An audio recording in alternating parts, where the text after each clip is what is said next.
एक बात आप लोगों को पहले भी कही है, आज फिर कहते हैं, कभी कभी कोई बात नहीं बन रही और लगे कि यह बात होना चाहिए, सुन नहीं रहे। श्री शिवाय नमस्तुभ्यं भक्तों, जय शिव शंकर। हम सभी जानते हैं कि भगवान भोलेनाथ की जो सवारी है वह नंदी महाराज जी हैं। जहाँ भी मंदिरों में भगवान भोलेनाथ का शिवलिंग होता है वहाँ पर नंदी महाराज जी भी अवश्य उपस्थित होते हैं। इसीलिए नंदी महाराज जी की भी अपने आप में एक महिमा है। तो आज के इस वीडियो में पंडित प्रदीप जी मिश्रा जो नंदी महाराज से जुड़ा हुआ उपाय करने को बता रहे हैं, यदि आप उसको करेंगे तो निश्चित ही जो भी आपकी मनोकामना है, जो भी आपका कार्य है वो सफल होगा।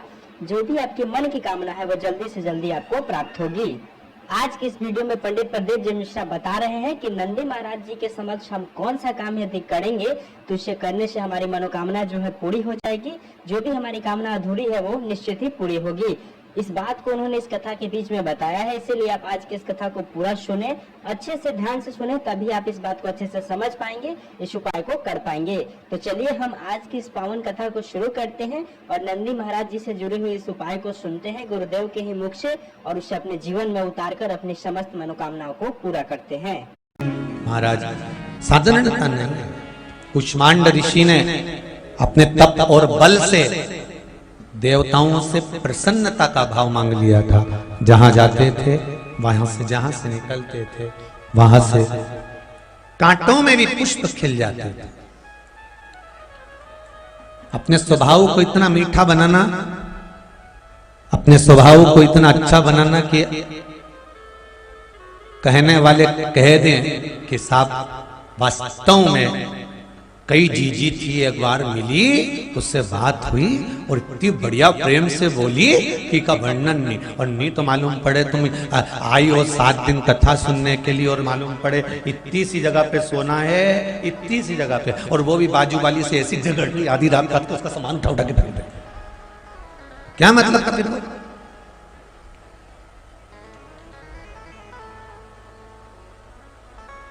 जितने आप लोग रुके हो ना, 7 दिन के बाद में जब आप लोग जाओगे ना, ये पक्का कहता हूं, प्रेम के अश्रु आंख में भरे होंगे विदाई के समय पर, ये पक्का है।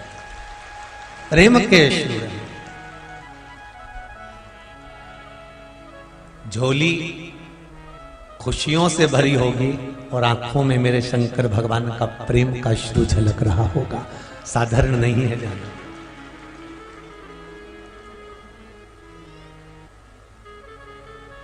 वो तो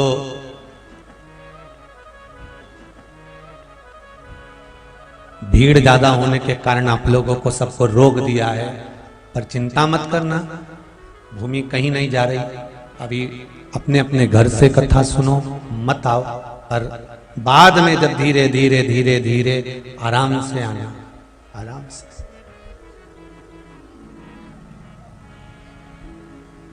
बाबा तो फिर निवेदन करता हूं मेरे कुबेर भंडारी से, बाबा हे मेरे कुबेरेश्वर महादेव, आपकी ये धरा का एक एक कंकर शंकर है। इस भूमि पर जो श्री शिवाय नमस्तुभ्यम का जाप कर कर जाता है वो 3 महीने में वापिस आता है। बाबा इनको भी बुला लेना एक बार वापिस।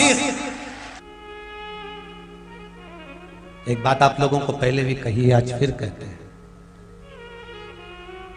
कभी कभी कोई बात नहीं बन रही और लगे कि यह बात होना चाहिए, सुन नहीं रहे, तो नंदी के पास में बैठकर हृदय की बात उस नंदी से कहना, ए नंदीश्वर, क्योंकि नंदी शिव का अवतार है, नंदी धर्मराज का अवतार है, नंदी यमराज का अवतार है। एक ब्राह्मण का पुत्र है नंदी, उससे निवेदन करना, नंदीश्वर दिल की बात कहता हूं मैं, मेरी ये बहुत तकलीफ है और ये बात मेरी तुम शिव से कह देना नंदीश्वर। कभी कभी नंदी के पास जाकर उससे अपने हृदय की बात कहना।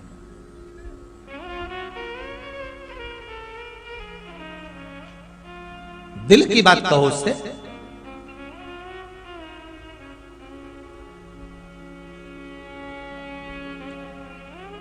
कह कर देखना। फिर वही नंदी के पास में बेलपत्री रखी हुई वही उठा के शंकर जी को चढ़ा देना, एक दिल की बात कहकर मन से। फिर शिव जी से कुछ नहीं कहना, अपने को नंदी से कह दिया ना, शंकर जी से नहीं कहना, फिर अपन चढ़ा बस हृदय की मन की बात। और कह देना नंदी से समय कम है, 3 महीना महाराज बोलता है, वही 3 महीना तुमको भी दिया है, कुछ ऐसा कर जाना कि मेरा जीवन की ये सार्थकता नहीं हो।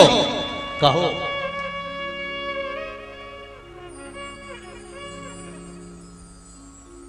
उससे, कहो जाकर हृदय की बात तो कहो। मंडप नंदी से टिककर बैठ गया, शरीर में घाव बहुत थे, पड़ा हुआ था।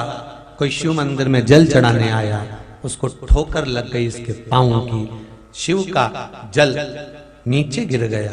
वो जल जो शंकर के लिए आया था, वो जल इसी के शरीर पर पड़ गया, थोड़ी चेतना और आ गई। शिव पर चढ़ा हुआ जल मंदिर में कुआं, बावड़ी, तालाब जो होता है, मंदिर में कोई प्याऊ लगा होता है, मंदिर में कोई नल लगा होता है, मंदिर में कहीं प्याऊ लगा हो, नल लगा हो, तुम भले बिस्लेरी का पानी पीते हो, भले बोतल का पानी पीते हो, भले आरओ का पानी पीते हो, पर मंदिर में जब जाना तो पंडित जी से कहना मुझे चरणामत दे दो, या फिर उस नल का थोड़ा सा बूंद और पानी दे दो। क्यों? क्योंकि उस मंदिर में दिन रात घंटियां बजती हैं, मृदंग बजता है, नाम लिया जाता है, शिव का उच्चारण होता है, श्री शिवाय नमस्तुभ्यम, हर हर महादेव, जय महाकाल, हर हर बोल बम, ऐसे उच्चारण किए जाते हैं। वो उच्चारण का, शब्द का एक कंपन भाग उस मंदिर के जल में पहुंच जाता है, और वो जल पवित्र हो जाता है, सारे तीर्थों का सुख देने वाला हो जाता है। उस जल में पवित्रता का भाव जाता है। अभी 2-1 कथा के पहले कथा सुनाई थी, मानसरोवर शिव महापुराण की कथा सुनी थी ना, मानसरोवर शिव महापुराण कथा में अलग अलग वापियों का वर्णन किया गया था। ज्ञान वापी, काशी, ऐसी कई वापियों का वर्णन करा गया।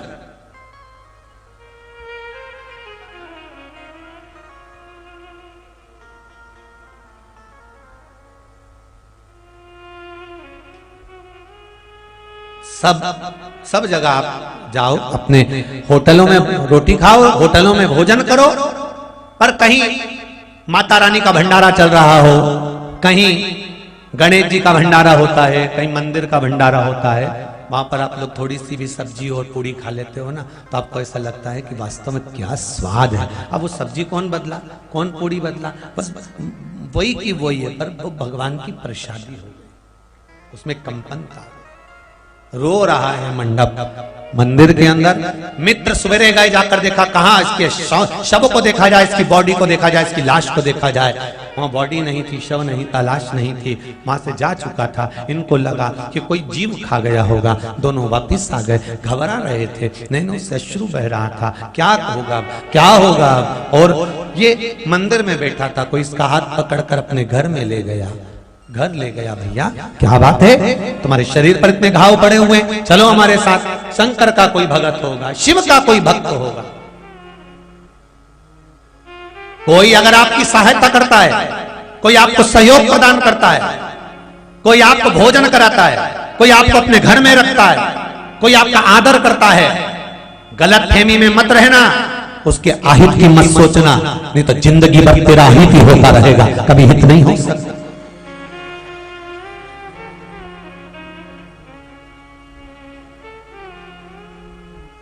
कोई आपका भला कर रहा है, कोई अच्छा सोच रहा है।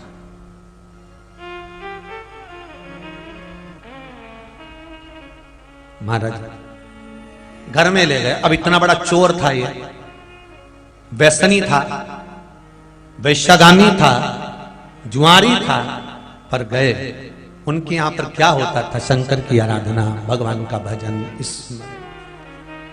अब इनकी पहले की कहीं टिकट हो गई होगी, या जाने का प्लान हो गया होगा, या विचार कि हम काशी जा रहे हैं, तो इन्होंने इससे भी कह दिया, भैया तुम हमारे साथ काशी चलो, अकेले घर में रहोगे, चलो हमारे साथ। मंडप ने सोचा अब करना भी क्या है, पिताजी के पास ये मुंह लेकर तो जाऊंगा नहीं कि मैंने क्या गलत करा है, चलो काशी।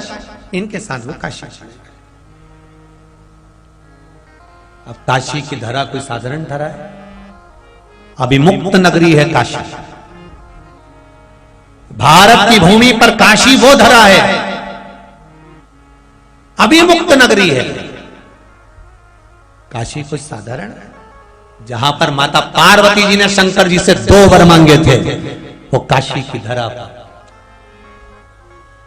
2 वर माता पार्वती भगवान शंकर से मांगती है। पहला वर दीजिए, जिस पति पत्नी में झगड़ा हो उसमें प्रेम बढ़े। शिव जी ने कहा तथास्तु। आज भी नियम है, पति पत्नी में झगड़ा होता है, पति कितना भी झगड़ा कर कर चले जाता है, दुकान पे से आते से पूछता है तेरी मम्मी कहां गई? आते से ही पूछेगा क्यों? मां नहीं दिख रही? जब तू इतना झगड़ा करके गया था और बोल के गया तो तेरा मुंडा ही नहीं देखूंगा, फिर काय को पूछे? पर नहीं, झगड़े से प्रेम बढ़ता है। और जिसका झगड़ा अच्छे से नहीं होता ना, वो एक दिन अदालत में फिर झगड़ते हैं। इसलिए थोड़ा थोड़ा लड़ लेना चाहिए। लड़ने से क्या होता है? मन के गुब्बार निकल जाते हैं, मन के सारे गुब्बार एक साथ निकल जाते हैं। जैसे एक पति पत्नी का झगड़ा हुआ और पत्नी ने तो जम के कह दिया तुम तो जानवर हो, अकल नहीं है तुम्हें बिल्कुल भी, पक्के जानवर हो तुम। पति ने कहा कितना सही बोल रही है, तू मुझे अच्छे से पहचानती है कि तू मेरी जान और मैं तेरा वर। अगर अच्छा लगा तो वीडियो को लाइक करना, शेयर करना, सब्सक्राइब करना ना भूलना, ताकि आने वाला वीडियो आप लोगों को पहले मिले। मिलते हैं अगले वीडियो के साथ।